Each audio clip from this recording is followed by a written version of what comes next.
ॐ अज्ञानतिमिरान्धस्य ज्ञानाञ्जनशलाकया चक्षुरुन्मिलितं येन तस्मै श्रीगुरवे नमः।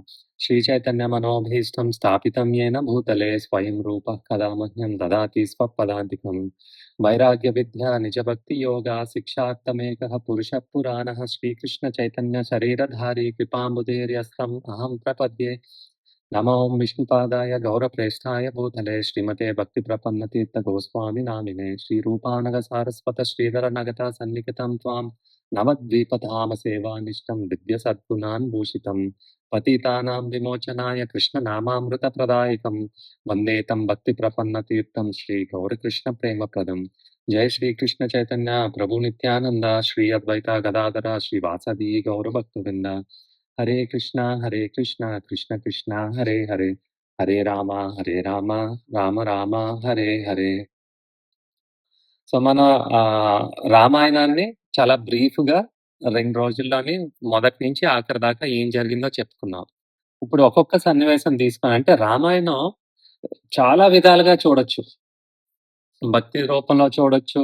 లేదనుకుంటే ఆహ్, మన అడ్మినిస్ట్రేషన్ ఆ వ్యవహారాలన్నీ చూసుకోవడానికి కూడా మనం ఉపయోగించుకోవచ్చు. లేదా కుటుంబ సభ్యుల మధ్యన బంధాలు ఎలాగుంటాయో చూడొచ్చు. ఇలా ఏ రకంగా చూస్తే ఆధ్యాత్మికంగా చూడొచ్చు, భౌతికంగా చూడొచ్చు, ఎన్ని రకాలుగైనా చూడొచ్చనమాట. అయితే ఈ ప మనం ఇప్పుడు చెప్పుకునేది ఇంతకుముందు నేను మీకు వివరించాను గదా! మన మధ్యనున్నటువంటి సంబంధాలు ఏ రకంగా ఉంటే మనం ఎప్పుడు సంతోషంగా ఉండగలుగుతాము. ఆ ఆ ప్రశాంతత, ఆ సంతోషం కలగడం వల్ల ఆ రాముడి పాదాల దగ్గరికి మన సాధనతోని ఎలా చేరుకోవచ్చు. ఎందుకంటే మన మనసు కలుషితంగా ఉందనుకోండి, లేకపోతే మన మధ్యన బంధాలు సరిగా లేవనుకోండి, ఒకరిని ఒకరు సపోర్ట్ చేసుకున్నప్పుడే ఆనందం ఉంటది కదా! ఆహ్, ఆ సపోర్ట్ అనేది లేకపోయినప్పుడు బంధాల మధ్యన అర్థం చేసుకునే మనస్తత్వం లేకపోవడం వల్ల మనకి మానసిక అనారోగ్యం కలుగుతుంది. దాని ద్వారా శారీరక అనారోగ్యం కూడా కలుగుతుందనమాట. మనం చేయవలసిన మంచి ముఖ్యమైన పనుల్ని మన జీవితంలో చేయకుండా అక్కర్లేని అడ్డదారిలోనే వెళ్ళిపోతున్నాను. అంటే డైవర్ట్ అయిపోతుందనమాట. అక్కర్లేని విషయాల గురించి ఆలోచించడం, అక్కర్లేని విషయాల గురించి మథనం పడటం, ఇబ్బంది పడటం, ఎవరినో అవమానించడమో, ఎవరి మీదో కక్ష పెట్టుకోవడమో, ఆహ్, ఏదో ఒకటి ఈ రకంగా అవుతుందనమాట. ఇలాగ అవ్వకుండా ఉండాలంటే ఏం చేయాలి? అన్న విషయాన్ని మనం ఈ రామాయణం ద్వారా ఇంతే కాదు చాలా విషయాలు మనం తెలుసుకుంటాం అన్నమాట. ముఖ్యంగా ఇప్పుడు మనం మాట్లాడుకునేది కైకేయికి, మంతరాకి మధ్యన జరిగినటువంటి విషయం గురించి, సన్నివేశం గురించనమాట. ఎందుకు? ఎందుకంటే మంతరా చెప్పినటువంటి తప్పుడు సమాచారం వల్ల దాని ద్వారా వచ్చినటువంటి విధ్వంసం ఇంత అంత కాదనమాట. అసలు రామాయణంలోని ఏమైనా అన్నిటికన్నా మన ఎవ్వరి మనసైనా సరే హృదయం గాయపడేది జరిగిందంటే, ఎవ్వరి మనసైనా చాలా బాధపడటం జరిగిందంటే, అది రాముడిని రాజ్యం నుంచి వెలివేసేయడం. అంటే ఆహ్, అడవులకి పంపించేయడం అన్నమాట. వనవాసానికి పంపించడం అన్నటువంటి ఆ కుట్ర అందరి హృదయాల్ని కూడా కదిలింపజేసేదనమాట. చాలా బాధాకరమైనటువంటి విషయం. అక్కడి నుంచి మనం మొదలు పెడుతున్నాం అన్నమాట రామాయణం. హ్మ్. మన ఆధ్యాత్మిక దృష్టితో చూసామనుకోండి ఈ రామాయణాన్ని ఆహ్, చాలా చాలా రాముడి మీద మనకి ప్రేమ, రాముడి మీద భక్తిని ఇంకా పెంచుతదనమాట. ఎలాగా? ఎవరైనా మీకు బాగా ప్రేమించినటువంటి వ్యక్తి మీతో పాటు ఉన్నారనుకోండి, అప్పుడు ప్రేముంటది. ముఖ్యంగా ఆ ప్రేమ ఎప్పుడు పెరుగుతదంటే, ఆ వ్యక్తి దూరంగా ఉన్నప్పుడు. మామూలు సమయంలో ఆలోచించే కంటే, వాళ్ళ పైన ధ్యాస చాలా ఎక్కువుంటది. వాళ్ళ పైన ప్రేమ చాలా ఎక్కువుంటదనమాట. ఆ రకంగానే రాముడు అయోధ్యలోని లేనప్పుడు ఆ ప్రజలు దీన్ని విప్రలంబ భావం అంటారనమాట. అంటే దగ్గర లేకపోవడం వల్ల కలిగినటువంటి ప్రేమ అన్ని ప్రేమల కంటే గొప్పదని ఆ ఆధ్యాత్మిక శాస్త్రాల్లో చెప్పబడి ఉన్నాదనమాట. అంటే ఎప్పుడో ఉన్నదానికంటే ఎక్కువ ప్రేమ ఆ వ్యక్తి దూరం అయిపోతున్నాడు అన్నప్పుడు, దూరంగా ఉన్నప్పుడు కూడా వాళ్ళ పైనే మనసు అంటే ఏంటి ఈ రకంగా అయోధ్య వాసులందరూ కూడా రాముడి పైన ధ్యానం ఎక్కువ చేసుకున్నారు. ఇప్పుడు భగవంతుడు మీ కళ్ళ ముందున్నారా? భగవంతుడు మీకు కనిపిస్తారా? భగవంతుడు ప్రేమ మీకు తెలుసుకోగలుగుతున్నారా? తెలియదిప్పుడు. మీరు కానీ ఎక్కడో దూరంగా మనసులోనే ఉన్నారు. కానీ ఆయన్ని చూడగలిగే లేదా ఆహ్, ఆయన్ని అనుభవించే అనుభవంలోకి వచ్చినట్టుగా మన మనసుకి లేదు. కాబట్టి ధ్యానంలో ఉంటాం. ఎప్పుడు భగవంతుడినే భక్తులెప్పుడు స్మరించుకుంటూ ఉంటారనమాట. ఈ రకంగా అందరూ కూడా భక్తుల లెక్కే. రాముని యొక్క భక్తుల లెక్కనమాట. ఆధ్యాత్మిక విషయంలో చూస్తే రాముడు వనవాసం వెళ్ళటం వల్ల ఇంకా భక్తి పెరిగిపోయింది రాముడి పట్ల. కదా! మంచిదే కదా! మంచిదే. ఆ రకంగా చూడొచ్చనమాట. ఇంకో రకంగా చూస్తే, ఈ భౌతిక లోకంలోని కొన్ని వ్యవహారాలుంటాయి కదా! అన్నిటికి కూడా ఒక్కొక్క దేవత ఉంటారనమాట. ఇక్కడ అగ్ని ఉన్నాదంటే, అగ్నిదేవుడు ద్వారా మనకి ఈ అగ్ని అనే ఆహ్, ఆహ్, పంచమహాభూతాన్ని మనం వాడుకోగలుగుతాం. అలాగే వాయు, అలాగే వర్షాలకి ఇంద్రుడు.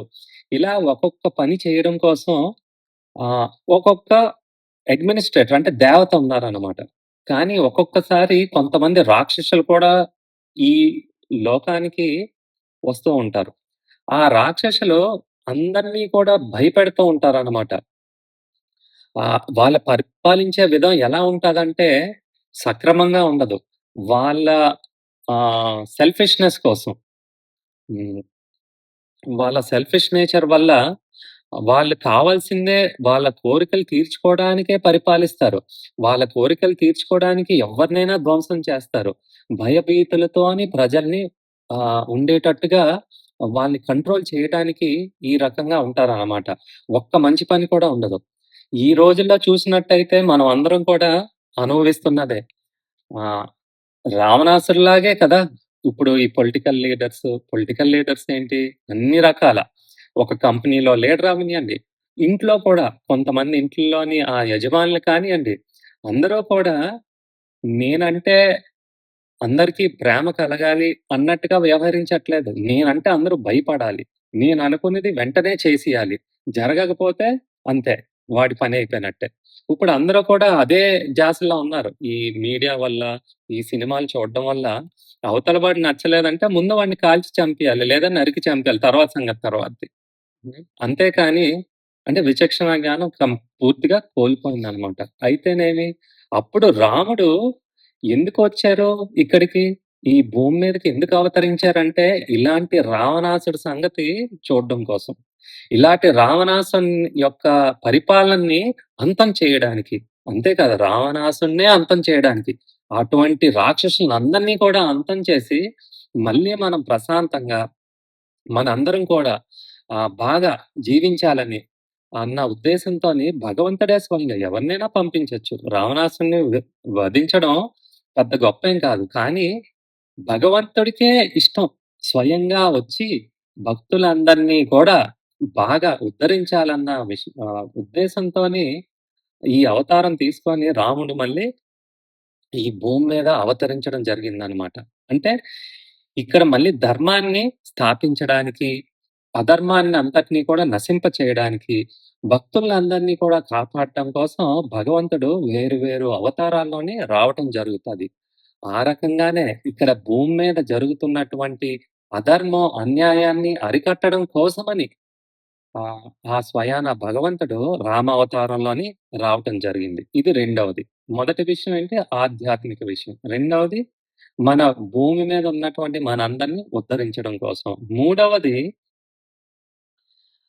ఈ యొక్క ఈ తప్పుడు సమాచారం వల్ల ఒక మనిషికి ఒక మనిషి యొక్క జీవితం ఏ రకంగా ఆహ్, నశింపజేయడం అవుతుందో, నాశనం అవుతుందో అలాంటి సన్నివేశాల నుంచి మనల్ని మనం ఎలా రక్షించుకోవచ్చు? ఎలాగా మన మనస్సు అటు పైకి పోకుండా సక్రమంగా ఉండేటట్టుగా తెలియడం కోసం కూడా ఈ యొక్క సన్నివేశం ఆహ్, ఈ సన్నివేశం ద్వారా రాముడు తెలియజేశారనమాట. సో, ఇన్ని రకాలుగా.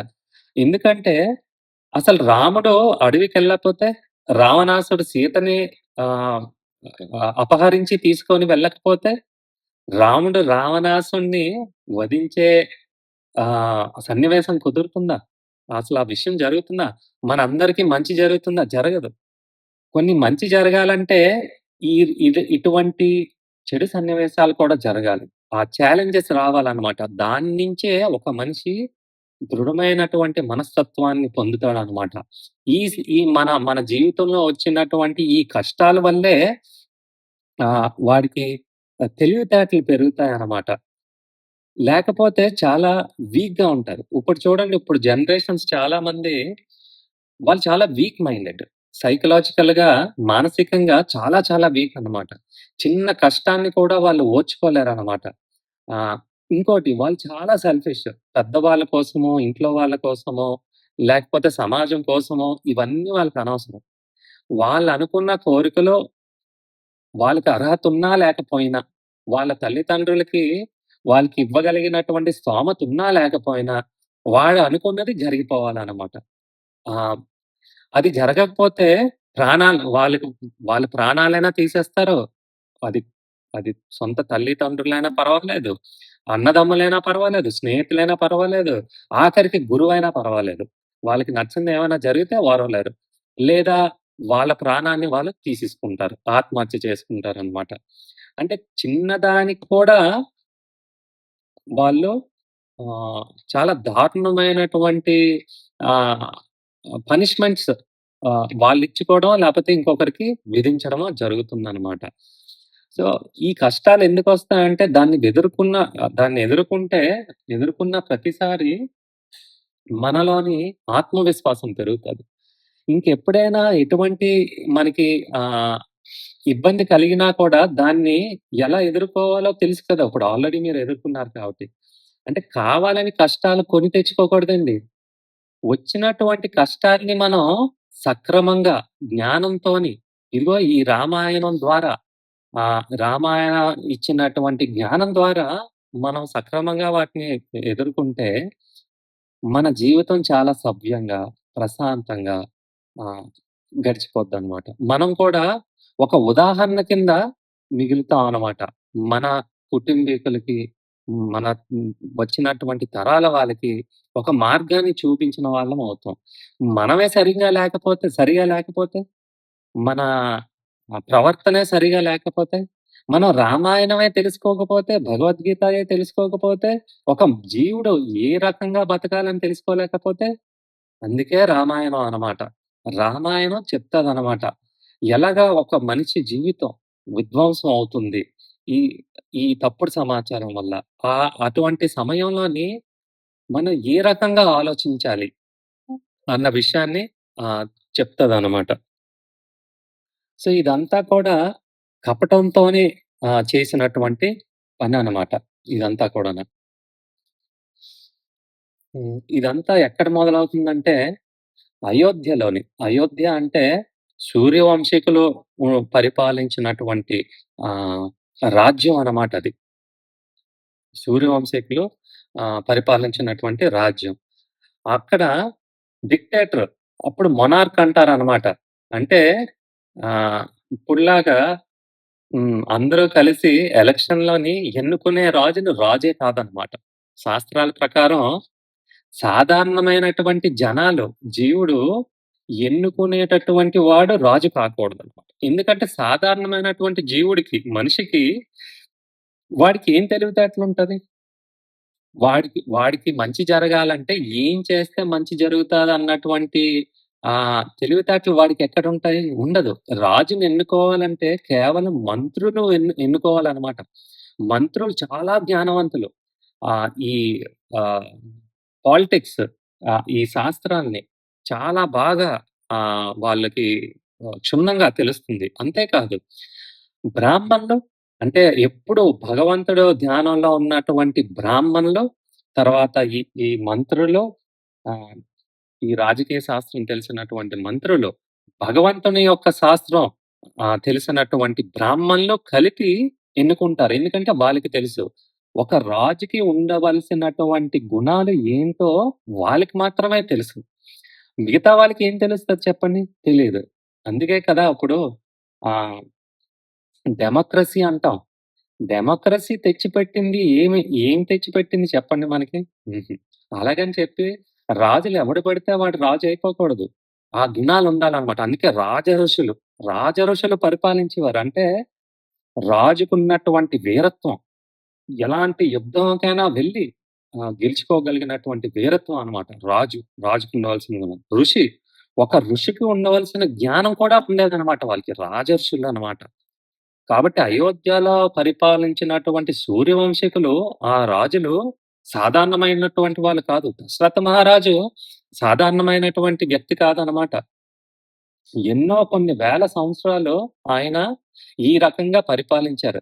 కాబట్టి రాజుని ఎంచుకోవాలంటే ఎలాంటి ఉండాలో తెలుసుకున్నవాడు మాత్రం ఎన్నుకోవాలి.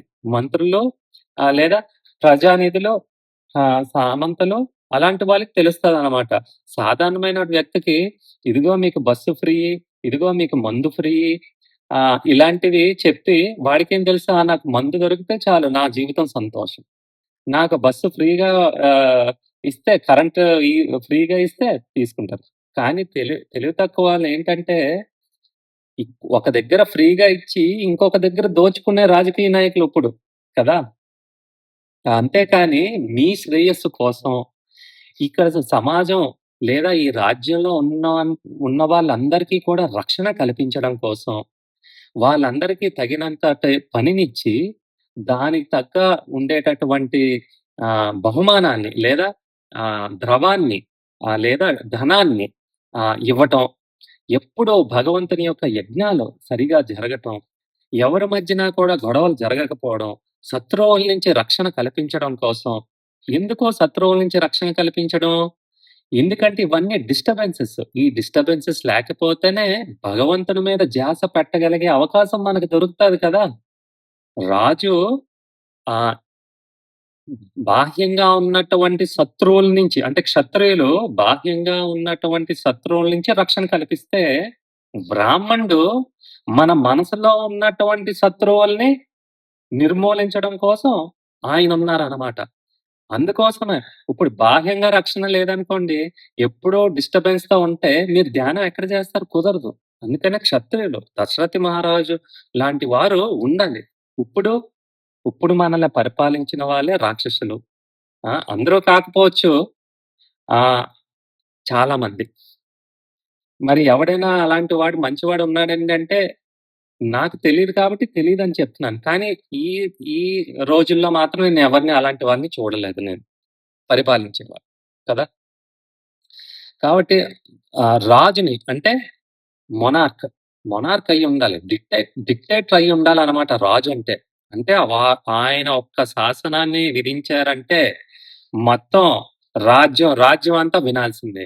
మరి ఎటువంటిది శాసిస్తారో? జ్ఞానంతో కూడుకున్నది. భక్తితో కూడుకున్నది. ఏదైనా ఒక నిర్ణయం తీసుకోవాలంటే ఇదిగో ఈ మంత్రులు, ఈ బ్రాహ్మణ్‌ల్ని కలిసి ఇదిగో అండి ఇలా చేద్దాం అనుకుంటున్నాను. ఇది చేయడం సమంజసమా? ఇలా చేస్తే ప్రజలందరికీ మంచి జరుగుతుందా? అన్నదనమాట. ఇప్పుడు అలాంటిదనేది ఏమీ లేదనమాట. సో, ఈ రకంగా దశరథ మహారాజు గొప్ప మహారాజనమాట. ఆయన ఎన్నో కొన్ని వేల సంవత్సరాలు ఆయన పరిపాలించిన తర్వాత ఆయన వృద్ధాప్యానికి రావటం కారణం చేత నెక్స్ట్ నా యొక్క అధికారం అంతటిని కూడా ఇంకొకరికి కట్టబెట్టాలని. బట్ ఎవరు పడితే వాళ్ళకి కట్టబెట్టడానికి కాదు. ఎవరైతే అర్హులో, పూర్తిగా ఎవరికి అర్హత ఉన్నదో వాళ్ళకి మాత్రమే కట్టబెట్టాలి అని. అని మనసుకు అనిపించిందనమాట. మనసుకి ఇంకొకటి అనిపించింది. ఆహ్, నా పెద్ద కొడుకు రామునికి, రామునికి ఇదంతా కూడా కట్టబెడితే బావుంటుంది కదా! అని అనిపించిందనమాట. అనిపించింది కదా! అని చెప్పి నిర్ణయం తీసుకోలేదండి ఆయన. అనిపించింది కాబట్టి ఆ యొక్క బ్రాహ్మణుల్ని, ఋషుల్ని, మంత్రుల్ని, తర్వాత సామంతుల్ని ఆహ్, అందరిని పిలిచారు. ఈ రాజ్యభారం ఎవరికి కట్టబెట్టాలి అనేసి. వీళ్ళందరూ మాట్లాడుకున్న తర్వాత ఈ అందులో ఒక్క మనిషి అంటే ఒక్క వ్యక్తి బ్రాహ్మణులు కానివ్వండి, ఋషులు కానివ్వండి, మంత్రులు కానివ్వనండి, ఎవ్వరైనా కానియండి, ఒక్కరికి కూడా రాముడెందుకు ఇంకొకరైతే వేరే వాళ్ళైతే సరిపోతుంది కదా! ఎందుకు? ఎందుకు మీరు రాముడినే ఎంచుకుంటున్నారు? అలాంటి ప్రశ్న మనసులో కూడా ఎవరికీ కలగలేదు. అమ్మా! రాముడా? రాముడా? ఖచ్చితంగా రాముడే మళ్ళీ రాజు అవ్వాలి. రాముడే ఈ బాధ్యతలన్నీ కూడా చేపట్టగలిగినటువంటి ఏకైక వీరుడు రాముడే ఉన్నారు. అంత జ్ఞానం ఉండేది ఈ రాముడికే ఉన్నది. కాబట్టి ఎవ్వరూ కూడా డిబేటో, లేకపోతే ఎలక్షన్సో లేకపోతే ఇంకెవరినో కనుక్కోవడం లేదు. అందరూ ఒకే మాట, ఒకే మనస్సుతో నిల్చున్నారనమాట. అవును. రాముడు ఒక్కడే ఏకైక వ్యక్తి దీన్ని పరిపాలించనగా అర్హత కలిగినటువంటి వాడు రాముడొక్కడే అని అంటున్నారనమాట. వెంటనే ఆహ్, ఈ వార్త ఇంకా ప్రజలందరికీ తెలీదనమాట. ఇంకా తెలీదు. సో, ఇక్కడి నుంచి ఈ విషయాన్ని నుంచి మనం ఇప్పుడు కైకేయి యొక్క ఆహ్, ప్యాలెస్‌కి ఎళ్దాం అన్నమాట ఇప్పుడు. హ్మ్. కైకేయి యొక్క ప్యాలెస్. ప్యాలెస్‌లోని కైకేయి ఎవరు? దశరథ యొక్క ఆహ్, ఆఖరి భార్య. అంటే చాలా మందున్నారు. ముఖ్యంగా మీకు చెప్పాను కదా! నలుగురు భార్యలు. నలుగురు భార్యలో నాలుగు ముగ్గురు భార్యలు. ఆ! నలుగురు కాదు. ముగ్గురు భార్యల్లోని మూడవ భార్య కైకేయి. దశరథ మహారాజుకి ఆహ్, ఈ కైకేయి అంటే చాలా, చాలా ఫేవరెట్ అన్నమాట. చాలా ఇష్టం అన్నమాట. ఎందుకంటే ఆమె చాలా అందంగా ఉంటది. చాలా యంగ్ కూడా ఆ రాణి. సో, ముందైతే కౌశల్య ఉండేవారు. అంటే మిగతా వాళ్ళని వేరుగా తక్కువగా చూస్తున్నారని కాదు. ఒకలే వైఫ్ అనుకోండి. నచ్చినా నచ్చకపోయినా ఒకలే ఫేవరెట్ కదా!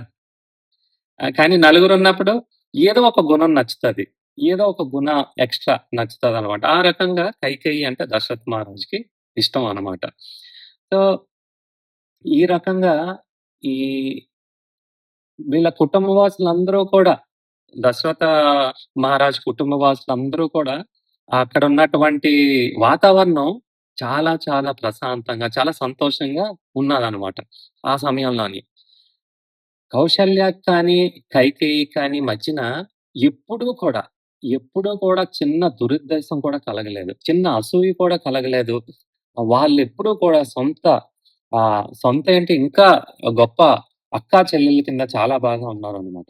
ఇంకా మరి వాళ్ళ పిల్లల మధ్యన కూడా ఎప్పుడూ కూడా ఇటువంటి, ఎటువంటి భేదం కలగలేదనమాట. విరుద్ధం కానీ ఏమీని. నలుగురు అన్నదమ్ములు రాముడు, భరతుడు, ఆ! మరి లక్ష్మణ, శత్రుఘ్న అంటే సుమిత్ర పిల్లలు లక్ష్మణ, శత్రుఘ్న వీళ్ళు నలుగురు కూడా చాలా ఆనందంగా ఎప్పుడూ కూడా కలిసి ఉండేవారనమాట. ఆ! కలిసికట్టుగా ఉండేవారనమాట వీళ్ళందరూ కూడాను. ఇంత గొప్ప కుటుంబం, ఇంత ఆనందమైనటువంటి కుటుంబం ఎప్పుడూ గూడా జరిగినటువంటి పరిస్థితి ఇప్పుడు ఒకే ఒక్క రాత్రిలో మొత్తం అంతా కూడా ధ్వంసం అయిపోయిందనమాట. వాళ్ళ మధ్యనున్నటువంటి ప్రేమ, వాళ్ళ మధ్యనున్నటువంటి గొప్ప ఆప్యాయత కలిగినటువంటి సంబంధం మొత్తం అంతా కూడా ఒకే ఒక్క రాత్రిలోని మొత్తం ధ్వంసం అయిపోయింది. ఎందుకు? ఒక వ్యక్తి కారణం చేత. ఒక వ్యక్తి ఉన్న విషయాన్ని మలిచి యాహ్! కపటంతోని ఇంత దారుణంగా చెప్పటం వల్ల మారిపోయిందనమాట. ఎవరు ఇంత చీకటిని తీసుకొని వచ్చింది? అయోధ్య లాంటి వెలిగిపోతున్నటువంటి ఇంత రాజ్యంలో చీకటిని తీసుకొచ్చిన ఒక వ్యక్తి, ఒక ముసలావిడ. ఆ ముసలావిడకి ఆహ్, వెన్ను వంగి ఉంటదనమాట. హంచ్ బ్యాక్డ్ అంటాం అనమాట. ఆమె సేవకురాలు. కైకేయి యొక్క సేవకురాలు మంతర. ఆ! ఈ మందర అని కూడా అంటారు కొంతమంది. సంస్కృతంలో మంతర అని కూడా అంటారు. ఈ మంతర ఎట్టి పరిస్థితుల్లోని ఈ యొక్క ప్యాలెస్‌లోని ఆహ్, ఈ ప్యాలెస్‌లోని ఆమెకున్నటువంటి స్థాయి, ఆమెకి ఉన్నటువంటి పొజిషను ఆహ్, పోకూడదని. అంటే మామూలు కోట కాదు కదా అది. చాలా, చాలా అద్భుతంగా ఉంటదనమాట. రాయల్ ప్యాలెస్ అంటారనమాట. ఆ రాయల్ ప్యాలెస్‌లోని రాజుకి బాగా ఫేవరెట్ అయినటువంటి భార్య ఎవరు? కైకేయి. మరి ఆ కైకేయికి బాగా అందరికన్నా ఇష్టమైనటువంటి సేవకురాలెవరు? మంతర అనమాట. అయితే ఈ మంతరాకి ఒక చెడు ఆలోచన. అనుమానం. ఆలోచన అంటే అనుమానం అనమాట. ఎప్పుడైనా సరే మన జీవితాన్ని సవ్యంగా లేకుండా మనం ఎప్పుడైనా పాడు చేసుకున్నామంటే ఒక్కటే అనుమానం పిశాచి అంటారు. అనుమానం అనరు. అనుమాన పిశాచి అనమాట. అది ఆ మనసుని ఎలా తొలిచేస్తుందంటే సరిగా ఆలోచింపచేయదనమాట ఒక మనిషిని. కాదని తెలిసినా కూడా ఒప్పుకోదనమాట. ఆ అనుమానం పిశాచి అంత గొప్పగా ఉంటది. ఆమెకి ఏమిటి ఈ అనుమానం? ఒకాళ రాముడు రాజయితే ఆ! ఇప్పుడు ఆ రాజు యొక్క ఆహ్, ఆ రాజు యొక్క తల్లి అంటే కౌసల్యకి బోలెడంత శక్తి ఒస్తది. పవరొస్తదనమాట. అంటే ఆవిడకి ఎక్కువ ముఖ్యం ప్రత్యేకత పెరిగిపోతుంది. రామునికి కానీ రాజయితే, రాముని యొక్క తల్లికి ప్రత్యేకత, అధికారం కూడా పెరిగిపోద్ది. మరి కైకేయి విషయానికొచ్చినట్టయితే ఆమె స్థాయి దిగజారిపోవచ్చు. అలా జరిగినట్టయితే నా యొక్క స్థానాన్ని నేను కోల్పోవచ్చు. నాకు ఇప్పుడున్నటువంటి సుఖాలు కానీ, నాకు ఇప్పుడున్నటువంటి స్థాయి కానీ, మిగతా పని వాళ్ళందరిని కూడా నేను కంట్రోల్ చేయొచ్చు. ఇప్పుడు నా ఇష్టం. ఎందుకంటే కైకేయి నాకటువంటి ఆహ్, పొజిషన్‌నిచ్చింది కాబట్టి. ఇవన్నీ పోయినట్టయితే ఎలాగా అని. నేనిప్పుడు నేను కూడా కైకేయితో సమానంగా ఒక రాణిలాగా బతుకుతున్నానిక్కడ. కానీ ఇప్పుడు నా యొక్క స్థానం పోతే మళ్ళీ సాధారణమైనటువంటి సేవకురాలు, ఒక పని దానిలాగా ఉండిపోతానేమో. అంతేకాదు, ఇప్పటికే నన్నందరూ కూడా ఏదో విధంగా అవమానించడమో, లేకపోతే హాస్యం చేయడమో ఎందుకంటే ఎప్పుడు ఆమె నడుము వంగిపోయి ఉంటది కదా! మరి ఆహ్, బాహ్యంగా అలా కనిపించినప్పుడు ఎవరో ఒకళ్ళు దాన్ని వ్యంగ్యంగా చూడడమో, దాన్ని ఆహ్, పరిహాసం చేయటమో ఇలాంటివన్నీ జరుగుతాయి. ఇవన్నీ కూడా మనసులో బాగా పెరిగిపోయిందనమాట. ఈ ఎవరెవరో అవమానించడము, ఆ తర్వాత అప హ్మ్. అపహేళన చేయటము. ఇప్పుడు నా యొక్క స్థానాన్ని నేను కోల్పోతే ఇవన్నీ ఇంకా ఎక్కువైపోతాయి అని మనసులోని ఇవన్నీ పెట్టుకున్నాననమాట. పెట్టుకొని నా యొక్క స్థాయి చాలా దిగజారిపోద్ది. ఎలాగైనా సరే ఈ అధికారం రాముడికి దక్కకూడదు. రాముడి ద్వారా కౌశల్యాదేవికి అస్సలు దక్కకూడదు అని ఆవిడ నిర్ణయించుకున్నారనమాట. ఆహ్, సో, ఈ రకంగా అంటే చూడండి ఒకసారి ఆహ్, ఆహ్, సెల్ఫిష్‌నెస్ అనేది వచ్చిందనుకోండి మనసులోని ఆ స్వార్థ భావన ఒకసారి మనసులో కలిగితే ఏమి కళ్ళ ముందు ఉన్నది కూడా కనిపించదు. అంతేగాని ఒక్కసారి మంతర అంటే మరి వాళ్ళ మనస్తత్వం అంటే వా వాళ్ళ తెలివితేటలు అంతవరకే ఉంటాయి. వాళ్ళ కోసమే ఆలోచిస్తున్నారు. అంతేకాని ఈ రాజ్యం అంతా కూడా చాలా సంతోషంగా ఉంటాది. ఆహ్, అన్న ఒక్కసారి ఆలోచించిందా? దశరథుడు సంతోషంగా అందరూ సంతోషంగా ఉన్నారు ఆల్రెడీ కదా! అందరూ సంతోషంగానే ఉన్నారు. కానీ ఈ యొక్క స్వార్థం ఆవిడ మనసులో కలగటం వల్ల దాన్ని చేజిక్కించుకోవడం కోసం, ఆమె అనుకున్నది చేయడం కోసం, ఆమె ఎటువంటి పరిస్థితిలో ఉన్నా మభ్యపెట్టి, ఉన్న విషయాన్ని ఎంత కపటంతోని, ఎంత జాగ్రత్తగా, సున్నితంగా దాన్ని మార్చి అంటే చూడండి. అదే మన జీవుల్లోని ఇలాంటివి చేయడానికి తెలివితేటలు ఎవరు మనకేమి నేర్పించక్కర్లేదండి. మనకి ఈ తారుమారు చేయడాలు, హ్మ్. ఉన్న విషయాన్ని తారుమారు చేయడం, ఉన్నది ఉన్నట్టుగా చెప్పకుండా ఏమో ఇలాగ అయ్యుండొచ్చు అని కపటంతోని వీటికి ఎవ్వరు మనకి నేర్పించట్లేదు. చాలా గొప్ప తెలివితేటలు మనకి. ఏదైనా ఒక మంచి పని చెయ్యాలన్నా, లేదా ఒక నలుగురు గొడవాడుకుంట వారిని కలపాలనే ఉద్దేశం కానీ, బయటికంటాం. కానీ లోపట మనకా మంచి ఉద్దేశం ఉండదు కదా! ఎవరినో ఏదోకటి అనాలి. ఎవరినో ఏదోకటి పీడించుకోవాలి. నిన్నెవరైనా తక్కువగా చూస్తే వాడి సంగతేటో చూడాలి. ఇందులోనే ఉండిపోతున్నాం కానీ అంటే చాలా చిన్న పిక్చర్ అన్నమాట మనది. బిగ్గర్ పిక్చర్ లేదు. బిగ్గర్ పిక్చర్ అంటే అయ్యో! రాజ్యమంతా కూడా ఏమైపోద్దని ఒక్కసారేనా ప్రతి జీవుడికి రాజ్యంలో ఉన్న ప్రతి ప్రజలకి అందరికీ కూడా రాముడంటే ఎంత అభిమానం. రాముడంటే అభిమానం ఏంటి భక్తి. ఎందుకంటే అంతమంది ప్రజల్లో ఒక్కడికి ఇబ్బంది కలిగినా రాముడు నాకే ఇబ్బందవుతున్నది అని ఇబ్బంది పడిపోతారనమాట. ఆయనకి కష్టం కలిగినట్టుగా అతనికి వచ్చినటువంటి సమస్య తీర్చిన దాకా ఆయన నిద్రపోరనమాట రాముడు. ఒకలా, ఇద్దరా? లక్షలాది మందిని అందరూ కూడా ఆయన మనసులో పెట్టుకొనున్నారండి. అందరూ ఒక్కడినే మనసులో పెట్టుకోవచ్చు. కానీ ఒక్క వ్యక్తి లక్షలాది మంది ప్రతి ఒక్క పేరుతోని వాళ్ళ రూపంతోని, వాళ్ళ కుటుంబంలో ఏమవుతుందో అన్ని విషయాలు ఎవరికి తెలియగలదు? సాధారణమైన మనిషికి తెలుస్తదా? భగవంతుడికే తెలుస్తదా? భగవంతుడికే తెలుస్తది. అది రాముడు. ఆ రకంగా ఆలోచించలేదు. ఇప్పుడు కైకేయి దగ్గరికి చాలా ఏదో చాలా గొప్ప అన్యాయం జరిగిపోయినట్టుగా పరిగెత్తి మొఖం ఏమొచ్చి దీనంగా పెట్టుకొని ఇప్పుడు ఈ మంతర కైకేయి దగ్గరికెళ్ళిందనమాట పరిగెత్తుకుంటూ. ఆహ్, కైకేయి చాలా ప్రశాంతంగా కూర్చొనున్నదనమాట. "ఇదిగో కైకేయి ఏం జరుగుతుందో అసలు నీకేమైనా తెలుసా? కౌసల్య కొడుకు రాముడికి రేపు పట్టాభిషేకం చేస్తారట." అంటే ఆ సమయంలో కైకేయి, "అదేంటి నాకు చెప్పలేదు కదా! నేను రానీను కదా! నాకంటూ ముందు చెప్పాలి కదా! నాకు తెలియకుండా ఈ పని నా పనావిడకి తెలిసిందేంటి? నా సేవకురాలికి తెలియటం ఏంటి?" అలాగా అలాంటి ఆలోచనే రాలేదండి. ఈ ఎప్పుడైతే ఈ వార్త, ఈ శుభవార్త తెలుసుకున్నాదో కైకేయి మొఖం వెలిగిపోయింది. ఆనందం, ఆనందమే ఆనందం అన్నమాట. "అబ్బా! ఎంత గొప్ప విషయం చెప్పావు మంతర. ఇదిగో" అని చెప్పి ఆమెకు చాలా ఆమెకి నచ్చినటువంటి ఒక నెక్లెస్, ఆ! ఒక హారం, ఆ! వజ్రాలతో కూడినటువంటి గొప్ప హారాన్ని ఆమెకి బహుకరిస్తదనమాట. ఇస్తే ఆహ్, ఆ హారాన్ని నేలకేసి కొడతది మంత్ర. చూసారా? అంటే అంత అలుసిచ్చేసిందనమాట. ఆమెతో సమానంగా ఉన్నట్టుగానే మంచిదే చూసుకోవడం అలాగా. కానీ అలుసు. పని వాళ్ళని పని వాళ్ళ కింద ఒక్కొక్కసారి మనం గుర్తు చేస్తూ ఉండాలి. లేకపోతే ఏమవుతది చూడండి. ఇటువంటి హారం సంపాదించుకోగలరా ఎవరైనా సరే? హుహు.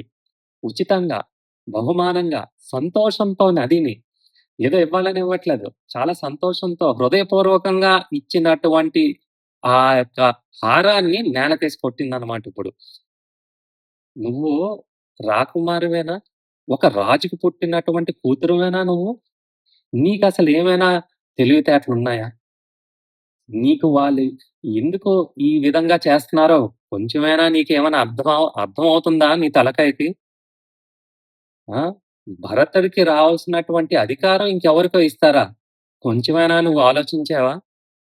కైకేయి పెద్దగా పట్టించుకోలేదు. ఎందుకంటే ఆహ్, ఈ మంతర యొక్క ఆహ్, మనస్తత్వం తెలుసు. కొంచెం దురుసుగా మాటాడుతూ ఉంటదనమాట. కొంచెం లూజ్‌గా మాటాడుతుంటది. లూజ్ టాక్ అనమాట ఈ మంత్రాది. ఎప్పుడు ఇలాగే కదా మాటాడుతది. సరేలే వదిలేసేయి అనేసి మనసులో అనుకుంటున్నాననమాట. రాముడు అందరికన్నా పెద్దవాడు. హ్మ్. కాబట్టి రాముడే కదా రాజవ్వాలి. పోన్లే రాముడు పరిపాలించిన తర్వాత నా భరతుడే అవుతాడు మళ్ళీ రాజు అని సర్దికి చెప్పిందనమాట. ఏదో ఒకటి సర్ది చెప్తూనే ఉంటదనమాట కైకేయి మంతరకి. చెప్తే వెంటనే మంతర మొఖం తిప్పుకొని "హ! రాముడి తర్వాత నీ కొడుకు భరతుడవుతాడా రాజు? అదెలా కుదురుతది చెప్పు? కౌసల్య కొడుకు రాముడు రాజయితే, రాముడి కొడుకే కదా మళ్ళీ రాజవుతాడు. ఆ అధికారం మళ్ళీ నీ దాకా ఎందుకొస్తది? రాదు. కౌసల్య యొక్క కొడుకు, ఆయన యొక్క కొడుక్కి వెళ్తది. అని చెప్పి ఇప్పుడు నెమ్మదిగా దారిలోని అంటే ఆమె కంట్రోల్‌లోకి తెచ్చుకుంటుందనమాట ఇవన్నీ చెప్పి. ఆ! ఇంకొక విషయం నీకు చెప్పనా? ఇప్పుడు రేపొద్దున ఎందుకట అంత హడావిడిగా ఇప్పుడు పట్టాభిషేకం చేయడం? అది భరతుడు లేనప్పుడు చూసావా? భరతుడు ఇక్కడ రాజ్యంలో లేనప్పుడు చూసుకొని, రాముడికి పట్టాభిషేకం హడావిడిగా చేసేస్తున్నారు. ఇప్పుడు తెలిసింది రేపే పట్టాభిషేకం అంట. ఏదో ఒక కుట్రున్నది ఇందులోని. హ్మ్. ఆ! ఇంత త్వరగా వీళ్ళ నిర్ణయాలు తీసుకుంటున్నారంటే, ఏదో ఒక ఇబ్బంది మీకు కలిగేటట్టుగా ఉన్నది ఈ విషయం. హ్మ్. అని ఈ రకంగా ఆమె అప్పుడు నెమ్మదిగా ఈ ఆహ్, కైకేయి యొక్క మనసులోని అనుమానాన్ని ఇప్పుడు మొదలుపెడుతుందనమాట. ఈ రకంగా ఈమె ఈ ఈ ఈ యొక్క సంఘటనని ఆమెకి నచ్చినట్టుగా ఇప్పుడు మార్చుకుంది. ఇప్పుడు మనసులోని ఒక విత్తనం ఏసిందనమాట. కైకేయి యొక్క హృదయంలో అనుమానం అనే ఒక విత్తనాన్ని ఇప్పుడు వేసింది. ఆ భావాన్ని. ఇప్పుడు దానికి ఇప్పుడు నీళ్ళివ్వాలి. వాటరెయ్యాలి కదా! నీరునందించామనుకోండి, ఆ విత్తనం కాస్త మొక్క కిందవ్వి ఇంకా దృఢంగా తయారవుతదనమాట. ఇప్పుడంటున్నది, నీకసలు కొంచెం కూడా నువ్వంతా భ్రమలోనే ఉన్నావు నువ్వు. రాత్రంతా కూడా పడుకోనివ్వలేదు కైకేయిని. మంత్ర కూడా పడుకోలేదు. ఇప్పుడు దానికి నీరు వేయడం అన్నమాట. ఒక్కసారి రాజు అయిపోయాడనుకో. హ్మ్. ఇంకా దశరథుడు నీ నీ పట్ల ఎలా ఉంటారో నీకేం తెలుసు? హ్మ్. ఇన్ని రోజులు దశరథ మహారాజు నీ పట్ల చాలా అభిమానంగా, ఆ! చాలా అన్యోన్యంగా ఉన్నారు కదా! కౌసల్య అది భరించలేదు. హ్మ్. ఇదిగో ఇప్పుడే కౌసల్యకి ఒక అవకాశం దొరికింది. నీ పైనున్నటువంటి ఆహ్, రివెంజ్ నీ పైనున్నటువంటి రివెంజ్ ఇప్పుడు తీసుకుంటాదనమాట. నిన్ను కూడా ఒక సేవకురాల్లాగా చూస్తది. నీ మీద ఉన్నటువంటి పగ, నిన్ను బాగా చూసుకుంటున్నారు కదా మహారాజు, చాలా పగతో ఆ పగ ఎలా తీర్చుకుంటది. ఇగో ఇప్పుడు అధికారంలోకొస్తే వాళ్ళ కొడుకు, అప్పుడు ఆ ప్రతీకారాన్ని తీర్చుకోగలుగుతది. అంతే, అంతే అక్కడికి ఆగకపోవచ్చు. భరతుడొచ్చిన తర్వాత ఆయనకి ఏదో ఒక శిక్ష విధించి చెరసాలలో వేసి, ఏమో భరతుడు ఈయనకి అడ్డుగా ఉన్నాడని అనిపించిందనుకో, వానికి ప్రాణశిక్ష విధించి ఏమైనా జరగొచ్చు, ఏమైనా జరగొచ్చు కైకేయి, ఏమైనా జరగొచ్చు అని ఈ విధంగా ఆమె మనసులోని ఈ అనుమానాన్ని పుట్టించి, వెంటనే కైకేయి ఆహ్, రెడీ అయిపోయిందనమాట. కైకేయి రెడీ అయింది. అమ్మో! ఇంత అన్యాయం నా పట్ల జరగబోతుందా? అని ఇప్పుడనిపిస్తుందనమాట. నాకు అన్యాయం జరగడానికి వీల్లేదు. ఈ అన్యాయం జరగకుండా ఉండడానికి నేను ఎటువంటి ఏ రకమైనటువంటి నిర్ణయాన్నైనా తీసుకొని, ఏ పనినైనా చేసి, దీన్ని మాత్రం నేను ఎట్టి పరిస్థితుల్లో ఆపుతాను అని. ఈ సమయాన్ని చూసిందనమాట. కాచుకొనున్నదనమాట. వెంటనే కైకేయి ఎటువంటి భావనతో ఉన్నాదన్నటువంటి విషయాన్ని పరిశీలించి, ఇప్పుడు, ఇప్పుడు ఈ విధంగా చెప్తున్నారు చూడండి. కైకేయికి ఏమి గుర్తు రాట్లేదిప్పుడు. ఆ! ఇప్పుడంటున్నది మంతర, ఇదిగో కైకేయి, దశరథుడు నీకు 2 వరాలిచ్చాడు. చాన్నాళ్ళయిపోయింది నువ్వు మర్చిపోయినట్టున్నావు. ఇదిగో ఇప్పుడు సమయం వచ్చింది. ఎప్పుడూ కూడా కైకేయికి ఆ వరాల్ని వాడుకోవాలని అనిపించలేదు. గుర్తు కూడా రాలేదు. ఎందుకంటే దశరథ మహారాజు అంత బాగా చూసుకున్నారు. వాళ్ళకి ఏ లోటు లేదు ఎప్పుడూను. అంత సంతోషంగా ఉన్నారనమాట. కాబట్టి ఇంకేం అవసరం లేదు. కానీ దాన్నిప్పుడు గుర్తు చేసింది చూడండి. కైకేయి కూడా గుర్తులేదు. మంతరాకి ఎంత గుర్తొచ్చింది. అంత షార్ప్ పనిచేస్తుందనమాట ఇప్పుడు. ఆమె తలకాయ.